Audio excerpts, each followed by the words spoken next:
The scarecrow stands about 12 feet tall, a lone, misshapen sentinel in the midst of a dark field, beneath the blood of a clotted red sky.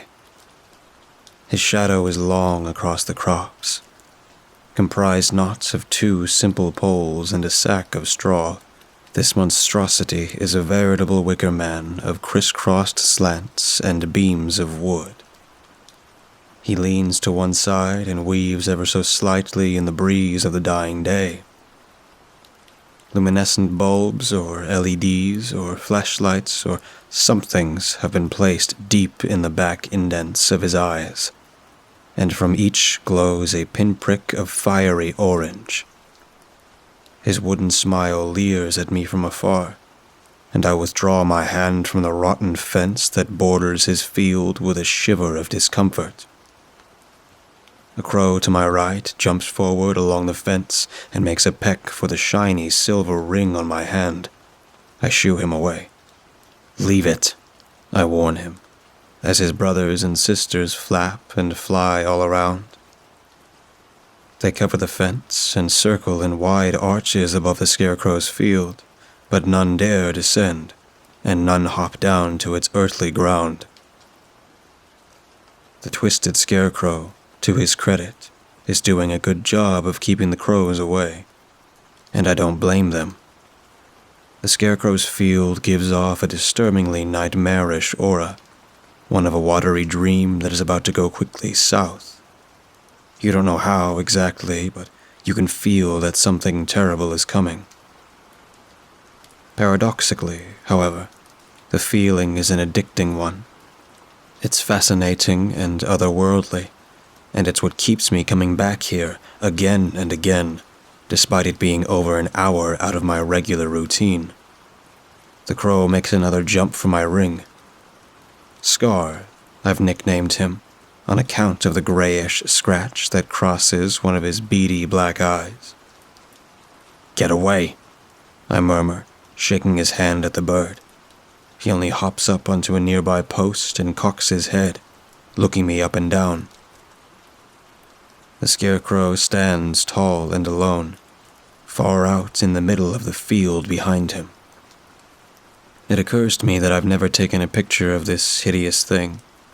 If it were suddenly taken down one day, then I'd have no proof it even ever existed. I reached into my pocket for my phone and draw it out, angling it up toward the field. "I'd rather you didn't take that picture, Pray," murmurs a voice to my left. I gasp in alarm and swivel to the voice's source. There stands an elderly man, face deeply lined and shadowed beneath a wide-brimmed hat. He leans casually enough against the fence, yet gives off to me the impression of a coiled spring, one set to release at any second. "Folks will want to see it, you understand, if they know it's here." He adjusts his stance a little. "They'll come in their cars and their crowds and crush the crop, and the crops are well needed."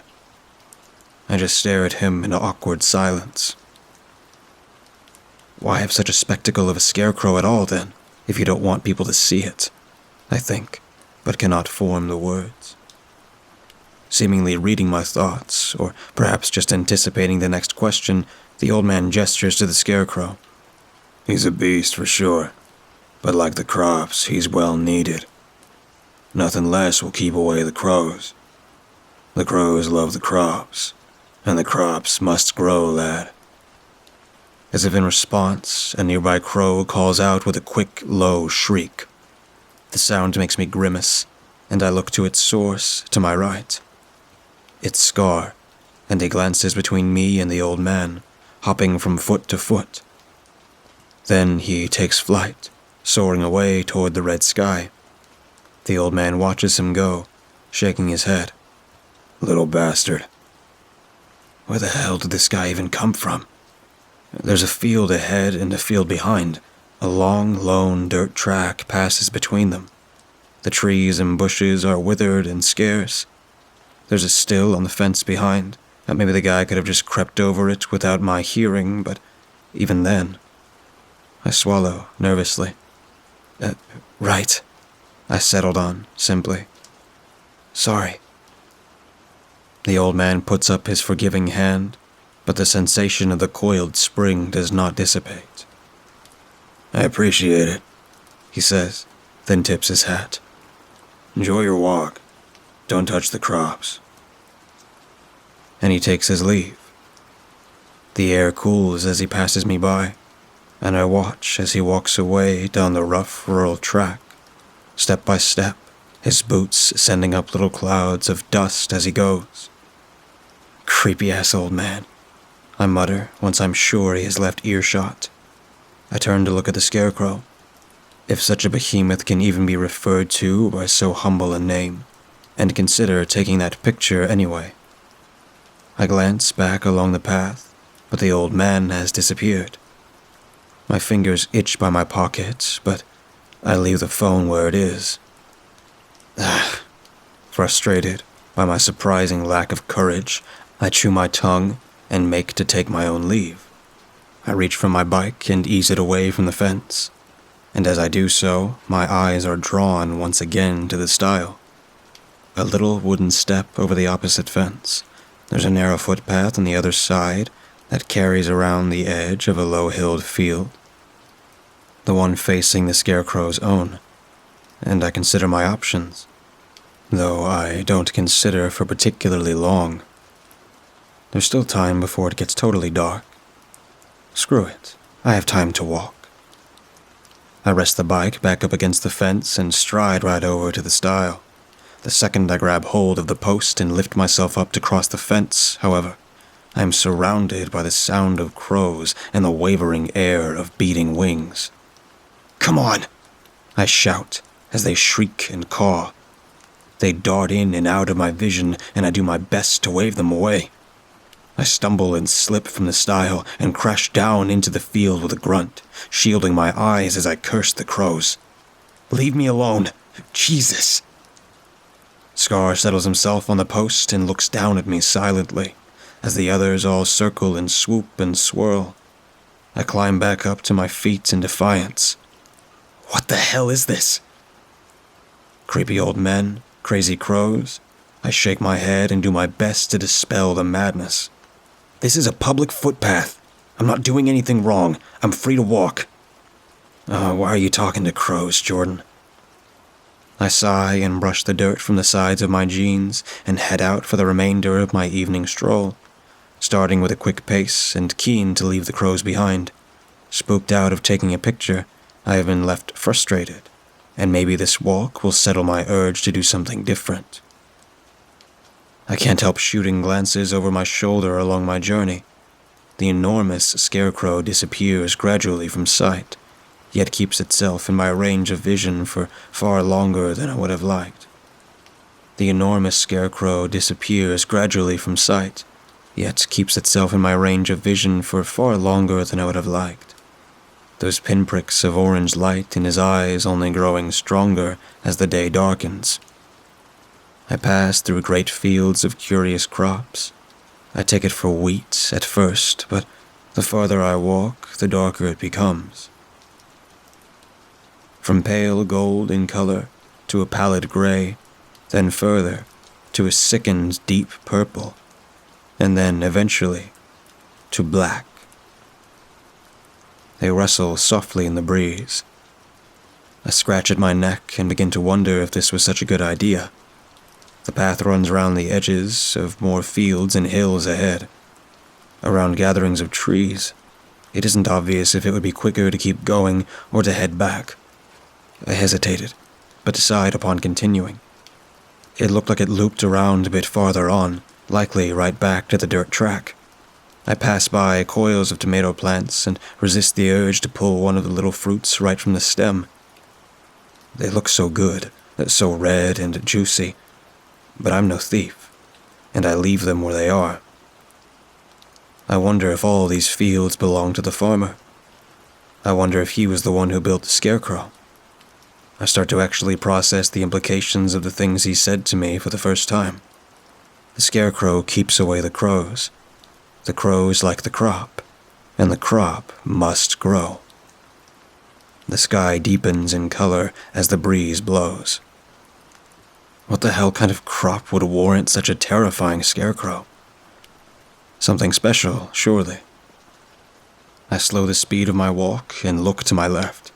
The path has once again been bordered by the towering strands of black wheat, wavering softly in the breeze.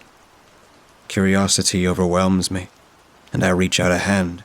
I lightly brush my fingers against the stems. As I do so, the tall black wheat dissolves at once into ash.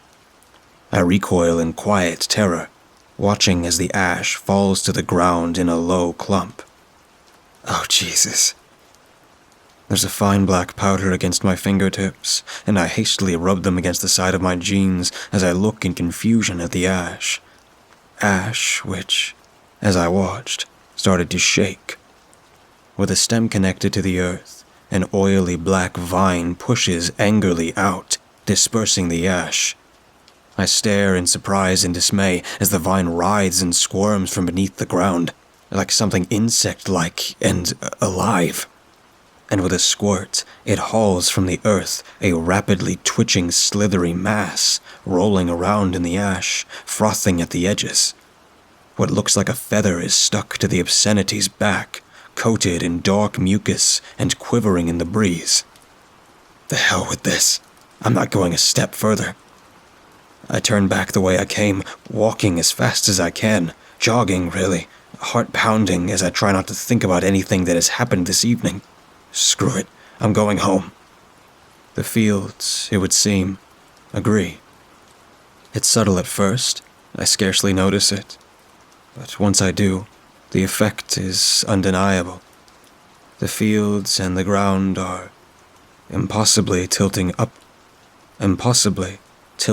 upwards. Or downwards, I suppose I should say. I have to put more and more pressure on my heels until it feels as if I am running down the side of a hill, and then a mountain. What the fuck is happening?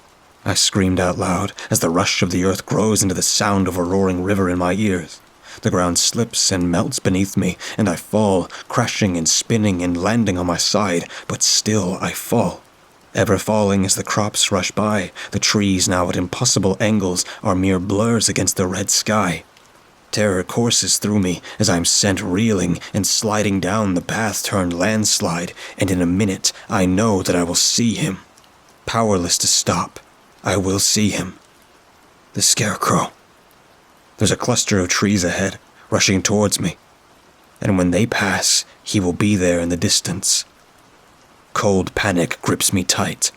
I want to look away, but find that I am unable. Any second now.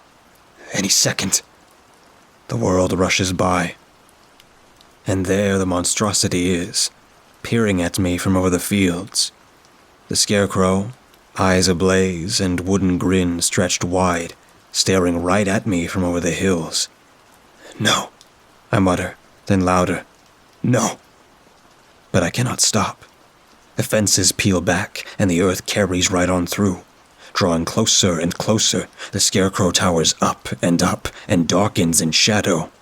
I can hear the creaking in the wood of his arms, carried to me by the rising wind. Down I fly. Down and down. Please, I cry out, but there is nothing I can do. I'm going to be carried right into the Scarecrow's grisly field, right into his immediate domain.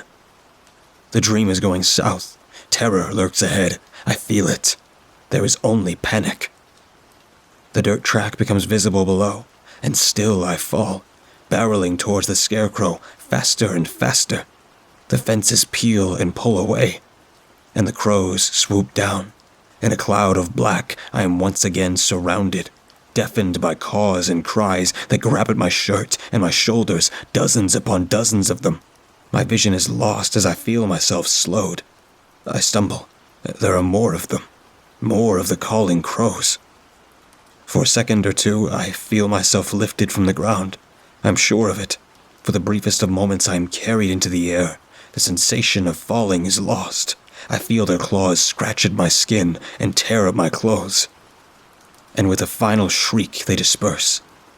I am unceremoniously dumped to the ground of the dirt track, which, I might add, has returned to a welcome flatness. The wind ceased at once. I take in a great breath of ragged air and shoot a look up at the scarecrow. He does not rush towards me. He stands tall and silent and still in his field.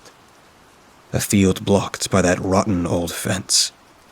I turn around, knees bleeding into the dust.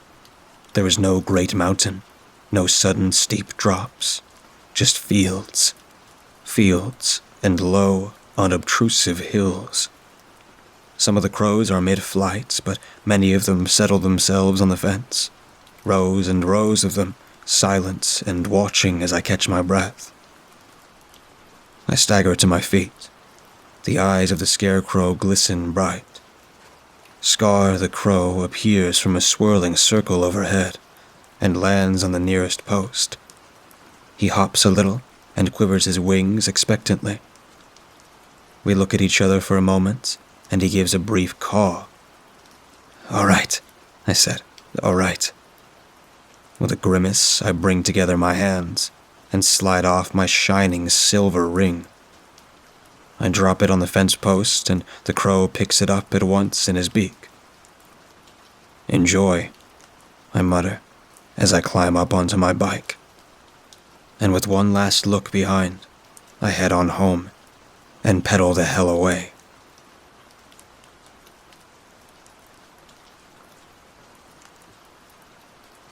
I closed my bedroom door as I slid down against it to the floor. A deep sigh escaped my mouth as I dragged my legs up to my chest. I lowered my head and closed my eyes. After a minute of self-groveling, I stood up and made my way to the bathroom where I looked into the full-body mirror, ashamed and disgusted at what looked back at me. I had just gotten back from the doctor's office. It was just a checkup, nothing too serious. That's not why I'm upset, though. It's because of the physical I had to do. It reminded me of everything I hated about my physical appearance. You see, I'm what you would call a stick, and a short one at that. I've always been small. I was born a month premature, 5 pounds and 3 ounces to be exact. The runt of the family, you could say. Ironically enough, my family is full of giants. My father is a whopping 6'11", my mother 6'5". My parents are pretty tall, so naturally, you'd expect their 4 offspring to be tall as well. You'd be mostly correct in this theory. Keyword, mostly. Let's dive in, shall we? My oldest brother, Ethan, is taller than my father, measuring at 7'1". He could have had a career in basketball, but my 26-year-old brother chose to engineer instead. Next is Mary. She is 24 and my one and only sister. Don't let her giant stature of 6'8" fool you. She is the sweetest, kindest, and most caring person you'll ever meet. And finally, my older, dorky brother, Marcus. He's been sticking out since kindergarten, literally. And he's always been the tallest in his class. Even at 23, he's standing at 6'10". So how tall am I, you ask? I must be up there with my parents and siblings, right? Wrong.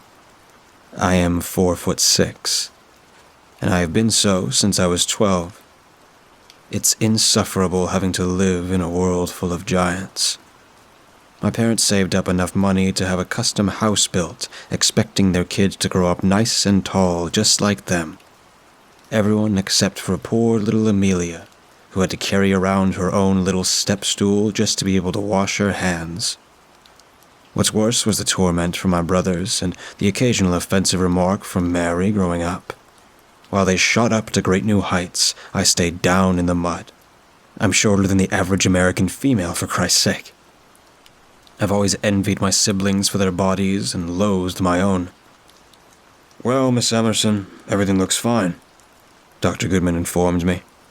"However, there is one concerning thing that I can't seem to figure out." My heart dropped in my chest. I had an inkling of what was about to happen. "Looking over your family history, we've noticed you're a little stunted compared to other members of your family. Your BMI was also a little low as well," he said, reading off my chart. I let out a sigh. "Yeah, I get this a lot, actually. I can't really explain it, but I'm just really short compared to my family. I explained. Have you tried any dietary changes, or have you sought any hormone therapies? He asked. I drank my milk and even binge ate for a while, but nothing. And I'm way too poor to afford hormone therapy. You and I will just have to live with the way I am, I answered. After that, I promptly left. Quite embarrassed, too. So there I was, looking in the mirror, self-loathing. My phone chimed, bringing me out of my dark and self-deprecating thoughts. It was my mother, telling me dinner would be ready soon and I should start my journey over to the family estate.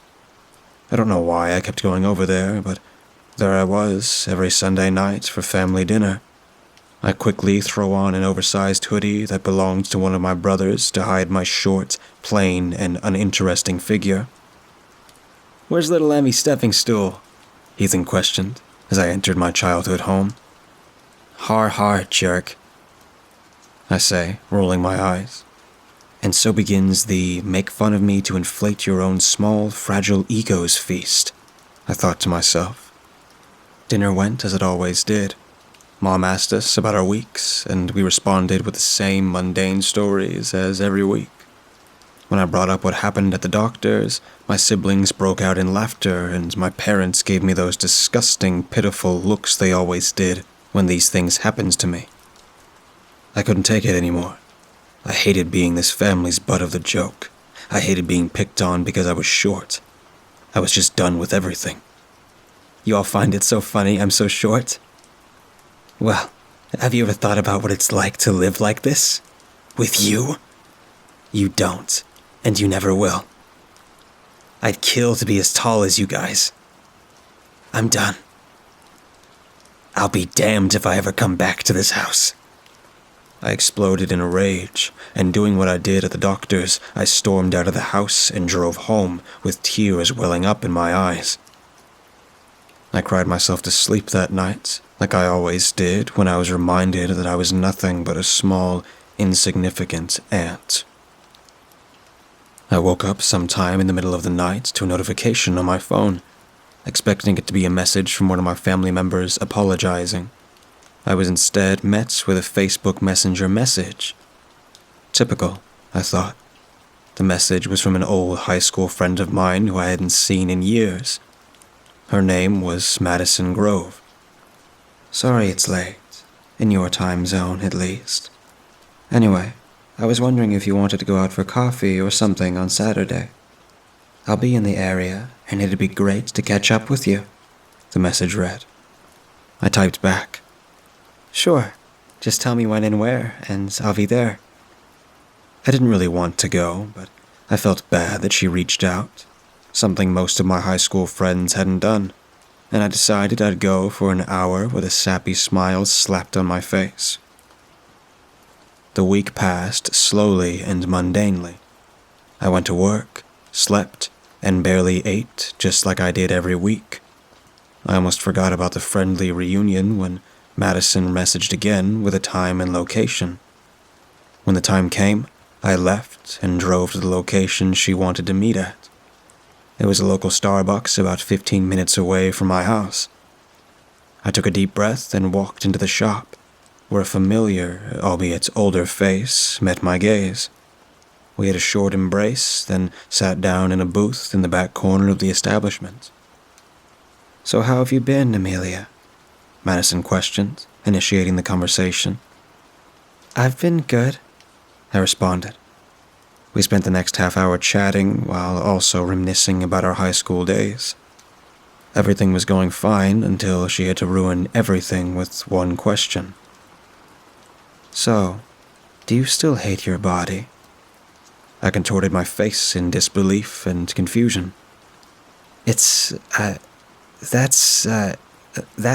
not any of your business, Madison, I said sternly. Calm down, she said in response.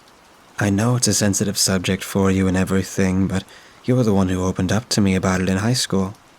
I just want to make sure you're all right. I cleared my throat and stated, Thank you for your concern, Madison. Really, but I think we're done here. I began to grab my things to run away like I normally did when Madison stopped me. "Wait!" she yelled, rather loudly. The people around us stared and my face went red.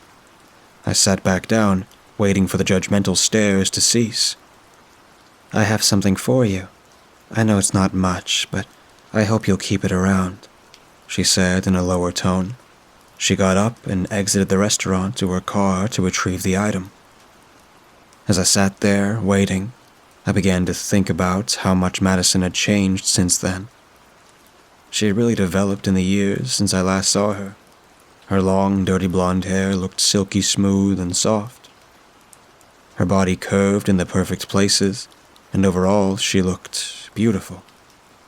I wish my looks could amount to hers, but alas, my disgusting, greasy black hair would forever pale in comparison. My body as flat as a board, looking like some malnourished skeleton. My green eyes would never shine bright as her crystal blue ones. As I was wallowing in self-pity, Madison re-entered the Starbucks with her hands behind her back. "Voila!" she cheered, presenting me with a little teddy bear. It was brown and had a little red bow across its neck. "Damn, and I really wanted to be mad at you too," I said gently, grabbing the stuffed animal. She knew my kryptonite was stuffed animals, and I just melted when I saw it.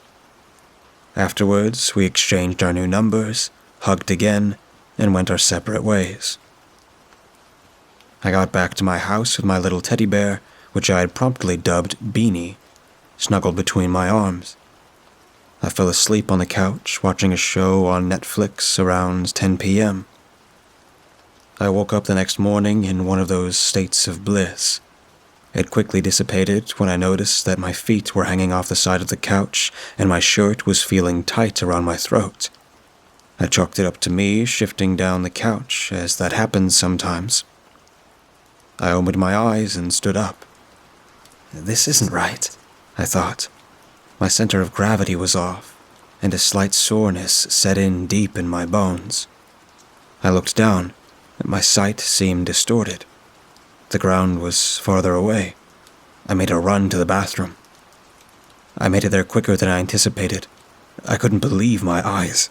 I was taller. My shirt was tighter because I was too big for it. It's a good thing I slept with just underwear on. I grabbed a tape measure and looked at my new height. My arms were longer too. 5'9" is what it read. I had grown a whole 1.3 in one night. I jumped up and down in joy. After adjusting the seat of my car, I raced over to my parents' house in excitement. "Oh my God," my mother exclaimed. "Amelia, is that you?" My dad said after. "What happened to you?" they asked. I hadn't thought about it in my excitement. It's a hormone therapy I'm trying," I said, making an excuse on the spot. The rest of the day was full of my siblings gawking at my new figure and me finally feeling as a part of the family.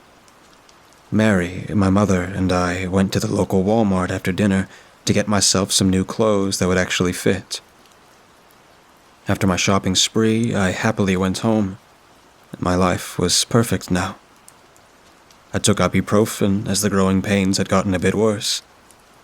I slipped into bed into my new comfortable PJs and looked at my bedside table as I started to drift. My eyes laid upon Beanie. I looked up at the stuffed bear suspiciously. I then scoffed. No way a stuffed bear could be responsible for this, I thought, as I sleepily closed my eyes and drifted off to sleep. I awoke to a loud thud. A sting of pain shot through the left side of my body as I came to. In the little light of dawn shining through my windows, all I could make out was that I had fallen off my bed. I shifted up as more pain shot through my body. I found the chain to my lamp, oddly quickly, I might add.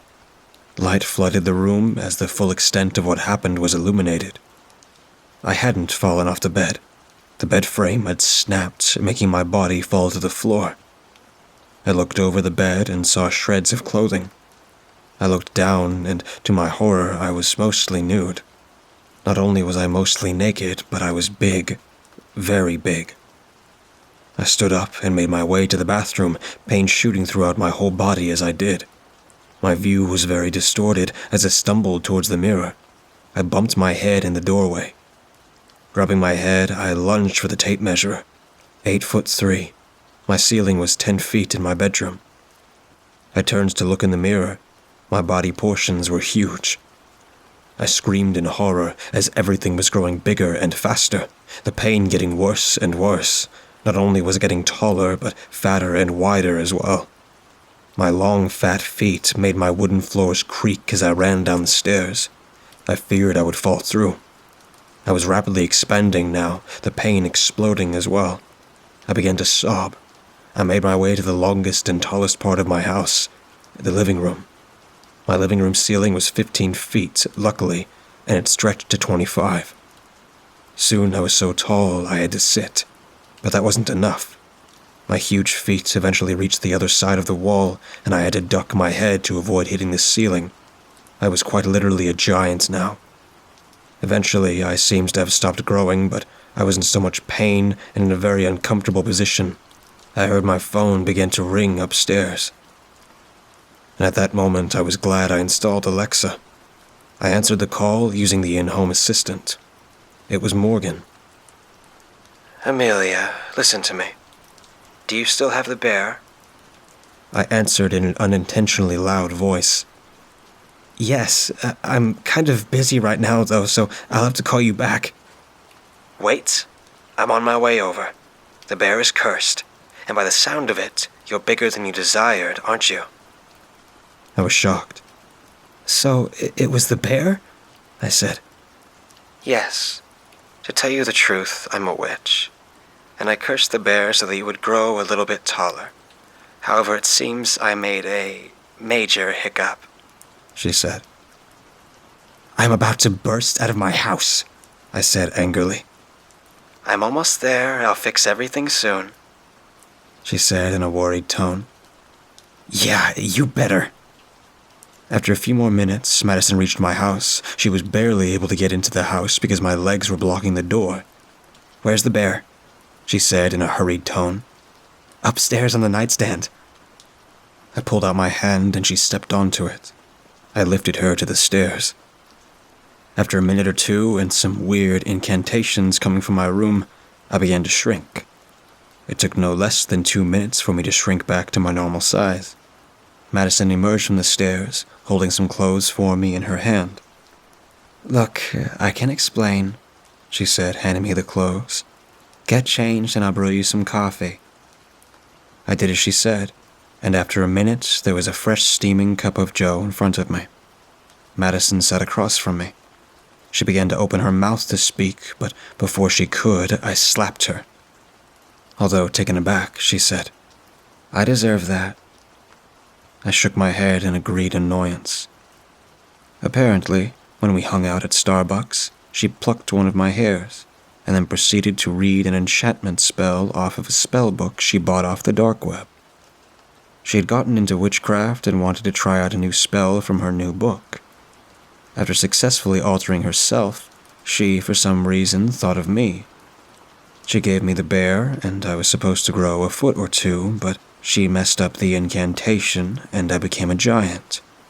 Thankfully, she reversed the spell, and I was normal again. Moral of the story, folks.